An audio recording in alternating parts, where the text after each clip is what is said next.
சிவனுக்காக ton கணக்கில் செய்யப்படும் சாதம்.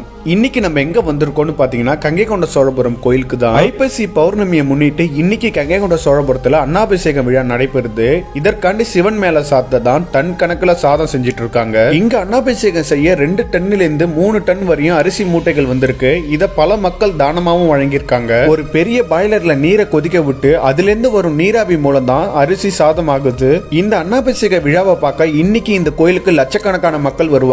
காலையிலேயே கூட்டம் வர தொடங்கிடுச்சு. காலையில 4 மணிக்கு ஸ்டார்ட் ஆன இந்த வேலை மதியம் 2 மணி வரையும் இருக்கும். அது வரையும் இந்த டன் கணக்குல அரிசியை சாதமாக்குவாங்க. நல்லா வெந்த சாதத்தை ஒரு சாக்குல எடுத்துட்டு போய் அதை நல்லா ஆற வைப்பாங்க. அந்த ஆற வச்ச சாதத்தை சிவன் கிட்ட எடுத்துட்டு போக ஒரு ட்ராக்கே போட்டு வச்சிருக்காங்க. அதற்கு முன்னாடி எல்லாம் பல விறகடுப்புல அரிசியை வடிச்சுதான் தலையில தான் சிவன் கிட்ட தூக்கிட்டு போவாங்களாம். இப்ப வேலை ரொம்பவே சுலபம் ஆயிடுச்சு. வடிச்ச சாதத்தை நல்லா ஃபேன் காத்துல ஆற வச்சு அதற்கப்புறம் இது போன்ற கூடைகளை நிரப்பி ஒவ்வொன்றா இந்த ட்ரேல அடுக்கிடுவாங்க.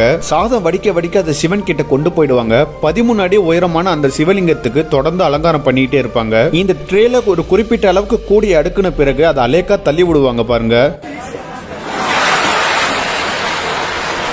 இப்படி போற ஒவ்வொரு கூட சாதத்தையும் சிவன் மேல சுற்றி வைக்கப்பட்ட பெரம்பு வலைகளுக்கு நடுவுல வச்சு அலங்காரம் பண்ணுவாங்க. இதுல உள்ள ஒவ்வொரு சாதமும் ஒரு சிவலிங்கத்துக்கு சமமானதான். இந்த விழாவுக்கு நம்ம போனா கோடி சிவலிங்கங்களை தரிசனம் பண்ண புண்ணியம் நமக்கு கிடைக்கும். சாயந்தரம் 5 மணிக்கு தான் அலங்காரம் முடிஞ்சு தீபாராதனை நடக்கும். சிவன் மேல சாத்தப்பட்ட பிரசாதத்தையும் அதுக்கப்புறம் மக்கள் கிட்ட வழங்குவாங்க. அந்த சாதத்தை நம்ம சாப்பிட்டா நமக்கு நிறைய நன்மைகள் வரும்னு சொல்றாங்க. இது இந்த கோயிலோட 39வது வருஷம். இந்த விசேஷத்துக்காண்டி வருஷம் வருஷம் காஞ்சி மடத்துல இருந்து நிறைய தானம் பண்றாங்க.